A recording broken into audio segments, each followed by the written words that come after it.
히브리서 5장. 모든 대제사장은 사람들 가운데서 뽑혀 사람을 위해 하나님 앞에 있는 사람입니다. 곧 대제사장은 예물을 드리고 또 속죄의 희생제사를 드립니다. 그가 무지하고 미혹된 사람들을 불쌍히 여길 수 있는 것은 자신도 연약에 쌓여 있기 때문입니다. 그러므로 그는 백성을 위해서뿐 아니라 자신을 위해서도 속죄제사를 드려야 합니다. 또한 이 명예는 아무나 스스로 얻는 것이 아니라 아론과 같이 하나님의 부르심을 받아서 얻는 것입니다. 이와 같이 그리스도께서도 스스로 영광을 취하셔서 대제사장이 되신 것이 아니라 오직 그분에게 말씀하시는 분이 너는 내 아들이다, 내가 오늘 너를 낳았다라고 하시고, 또 다른 곳에서도 이와 같이 너는 멜기세덱의 계열을 따르는 영원한 제사장이다라고 하셨던 것입니다. 예수께서 육체 가운데 계실 때 자신을 죽음에서 구원하실 수 있는 분께 통곡과 눈물로 기도와 간구를 올리셨고, 그의 경외하심으로 인해 응답을 받으셨습니다. 그분은 아들이신데도 고난을 당하심으로 순종을 배우셨습니다. 또한 그분은 완전케 되셔서 그분을 순종하는 모든 사람들에게 영원한 구원의 근원이 되시고, 멜기세덱의 계열을 따르는 대제사장으로 하나님께 임명을 받으셨습니다. 멜기세덱에 대해 우리가 할 말이 많으나 여러분이 듣는 일에 둔함으로 설명하기가 어렵습니다. 여러분은 지금쯤 선생이 돼 있어야 마땅한데 누군가 다시 여러분에게 하나님의 말씀의 초보 원리들을 가르쳐야 할 형편입니다. 그래서 여러분은 젖만 먹고 단단한 음식은 먹지 못하는 사람들이 됐습니다. 젖을 먹는 사람은 모두 의의 말씀에 익숙하지 못합니다. 그러나 단단한 음식은 성숙한 사람의 것입니다. 그들은 끊임없는 훈련으로 연단된 분별력을 지니고 있어 선과 악을 분별할 줄 아는 사람들입니다. 히브리서 6장. 그러므로 우리는 그리스도에 관한 초보적 가르침을 넘어서서 완전한 대로 나아갑시다.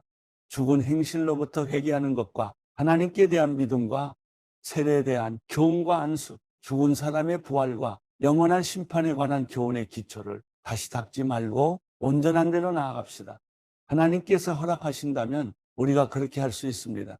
곧 한번 비침을 받고 하늘의 은사도 맛보고 성령님과 함께하고 하나님의 선한 말씀과 오는 세상의 능력을 맛보고도 타락한 사람들은 회개에 이르도록 다시 새롭게 할 수 없습니다. 왜냐하면 그들은 스스로 하나님의 아들을 다시 십자가에 못 박고 공개적으로 욕되게 하기 때문입니다. 땅이 그 위에 자주 내리는 비를 흡수해 경작하는 사람들에게 유익한 작물을 내면 하나님께 복을 받습니다. 반면에 가시와 엉겅퀴를 내면 쓸모없이 돼서 저주에 가깝게 되고 그 마지막은 불사름이 됩니다. 그러나 사랑하는 여러분, 우리가 이렇게 말하지만 여러분에게는 구원에 이르게 하는 더 좋은 것들이 있다고 확신합니다. 이는 하나님이 불의하시지 않으므로 여러분이 성도들을 섬겼을 때와 또한 섬길 때 여러분의 행위와 여러분이 하나님의 이름을 위해 보여준 사랑을 잊지 않으십니다. 그래도 우리는 여러분 각자가 소망의 완성에 이르기까지 동일한 열심을 나타내기를 간절히 원합니다. 여러분은 게으른 사람이 되지 말고 믿음과 인내로 약속을 상속받은 사람들을 본받는 사람이 되십시오. 하나님께서 아브라함에게 약속하실 때 맹세를 위해 그분보다 더 큰 분이 계시지 않았기에 자신을 걸고 맹세해 말씀하셨습니다. 내가 반드시 네게 복을 주고 또한 너를 번성케 할 것이다. 아브라함은 이와 같이 오래 참고 견딘 후에 그 약속을 받았습니다. 사람들은 자기보다 더 큰 자를 걸고 맹세합니다. 맹세는 그들에게 모든 논쟁을 그치고 확정에 이르게 합니다. 하나님께서는 약속의 상속자들에게 자신의 뜻이 불변함을 명확히 보여주시려고 맹세로 보증하셨습니다. 이는 하나님께서는 거짓말을 하실 수 없는 이 두 가지 불변의 사실로 인해 앞에 있는 소망을 굳게 잡으려고 피해가는 우리가 힘있는 위로를 얻게 하시기 위함입니다. 우리가 가진 이 소망은 안전하고 확실한 영혼의 닭과 같아서 휘장 안으로 들어가게 합니다. 예수께서는 우리를 위해 앞서 달려가신 분으로 그곳으로 들어가셔서 멜기세덱의 계열을 따르는 영원한 대제사장이 되셨습니다. 히브리서 7장. 이 멜기세덱은 살렘 왕으로 지극히 높으신 하나님의 제사장입니다. 그는 왕들을 이기고 돌아오는 아브라함을 만나 축복했습니다. 아브라함은 모든 것의 10분의 1을 그에게 주었습니다. 그의 이름의 뜻은 첫째로 의의 왕이고 다음으로 살렘 왕, 곧 평화의 왕입니다. 그는 아버지도 없고 어머니도 없고 족보도 없습니다. 생의 시작도 없고 생명의 끝도 없지만 하나님의 아들을 닮아 항상 제사장으로 있습니다. 그가 얼마나 위대한지 생각해 보십시오. 족장 아브라함도 그에게 10분의 1을 바쳤습니다. 레위 자손 가운데 제사장 직분을 받은 사람들은 자기 형제인 백성들도 아브라함의 허리에서 나왔지만 율법을 따라 그들에게서 10분의 1을 거두라는 명령을 받았습니다. 그러나 이들로부터 나오지 않은 이 멜기세덱은 아브라함에게서 10분의 1을 취했고 약속을 받은 그를 축복했습니다. 두말할 필요 없이 축복은 윗사람이 아랫사람에게 하는 것입니다. 앞의 경우는 죽게 될 사람들이 10분의 1을 받았고 뒤의 경우는 살아있다는 증거를 받은 사람이 10분의 1을 받은 것입니다. 말하자면 10분의 1을 받는 레위도 아브라함을 통해 10분의 1을 바쳤다고 할 수 있습니다. 이는 멜기세덱이 아브라함을 만났을 때 레위는 아직 조상의 허리에 있었기 때문입니다. 만일 레위 계열의 제사장 직분을 통해 완전함을 얻을 수 있었다면, 그런데 백성들은 이것을 근거로 율법을 받았습니다. 아론의 계열을 따르지 않고 멜기세덱의 계열을 따르는 다른 한 제사장을 세워야 할 필요가 있었겠습니까? 제사장직이 변하면 율법도 반드시 변하게 됩니다. 이것들은 그분과 관련해 언급됐습니다. 그분은 다른 지파에 속했는데 그 지파에서는 아무도 제단에서 섬긴 적이 없었습니다. 우리 주께서는 유다 지파에서 나오신 것이 분명합니다. 그런데 그 지파에 관해서는 모세가 제사장직과 관련해 아무것도 말한 적이 없습니다. 그리고 이 사실은 멜기세덱과 흡사한 다른 한 제사장이 일어난 것을 볼 때 더욱 분명합니다. 그는 육체에 속한 규례, 곧 율법을 따라 제사장이 되신 것이 아니라 썩지 않는 생명의 힘을 따라 되신 것입니다.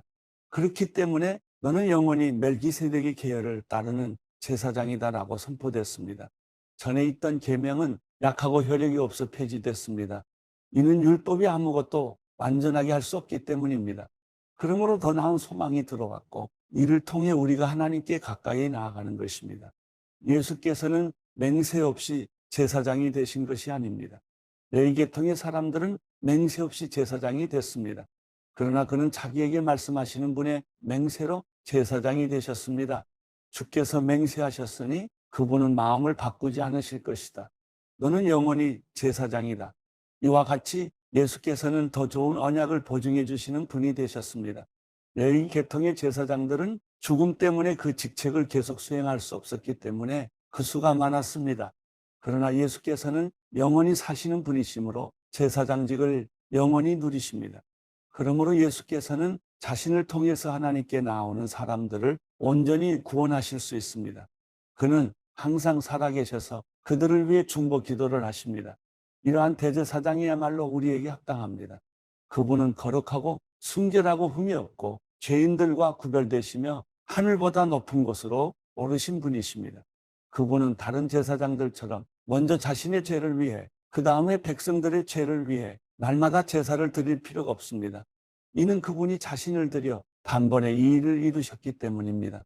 율법은 연약함을 가진 사람을 대제사장으로 세웠으나 율법 후에 주어진 맹세의 말씀은 영원히 완전케 되신 아들을 대제사장으로 세웠습니다. 히브리서 8장. 우리가 말하고자 하는 요지는 우리에게 이러한 대제사장이 계시다는 것입니다. 그분은 하늘에 계신 존귀하신 분의 보좌 오른편에 앉아 계십니다. 또한 그분은 사람이 세운 것이 아니라 주께서 세우신 성소와 참된 장막에서 섬기십니다. 대제사장마다 예물과 제물을 드리기 위해 세움을 받았습니다. 그러므로 이 대제사장에게도 무엇인가 드릴 것이 있어야 합니다. 만일 그분이 세상에 계셨다면 제사장이 되지 못하셨을 것입니다. 왜냐하면 세상에는 율법을 따라 예물을 드리는 사람들이 있기 때문입니다. 그들이 섬기는 곳은 하늘에 있는 것들의 모형이며 그림자입니다. 이것은 모세가 장막을 세우려고 할 때 지시를 받은 것과 같습니다. 말씀하시기를 산에서 내게 보여준 모형대로 모든 것을 만들라고 하셨습니다. 그러나 이제 그분은 더 뛰어난 직분을 받으셨습니다. 그분은 참으로 더 나은 약속 위에 세워진 더 나은 언약의 중보자이십니다. 만일 저 첫 언약에 흠이 없었다면 두 번째 언약을 요구할 필요가 없었을 것입니다. 하나님께서 그들에게서 허물을 발견하시고 말씀하셨습니다. 주께서 말씀하신다. 보라, 날들이 이를 것이다. 내가 이스라엘 집과 유다 집과 더불어 새 언약을 세울 것이다. 주께서 말씀하신다. 그것은 내가 그들의 조상들의 손을 잡고 이집트 땅에서 이끌어낼 때 그들과 세운 언약과 같지 않다. 그들이 내 언약 안에 머물러 있지 않았고 그래서 나도 그들을 돌보지 않았다. 주께서 말씀하신다. 이것은 그날 후에 내가 이스라엘 집과 세울 언약이다. 내가 내 율법을 그들의 생각 속에 넣어주고 그들의 마음에 새길 것이다. 나는 그들의 하나님이 되고 그들은 내 백성이 될 것이다. 그래서 그들은 각각 자기 이웃이나 자기 형제에게 결코 주를 알라고 가르치지 않을 것이다. 이는 그들 가운데 낮은 사람으로부터 높은 사람에 이르기까지 모두 나를 알 것이기 때문이다. 내가 그들의 불의를 긍휼히 여기고 그들의 죄를 더 이상 기억하지 않을 것이다.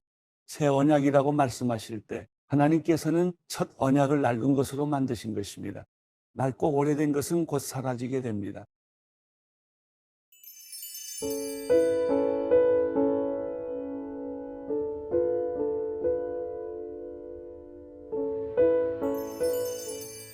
시편 41편.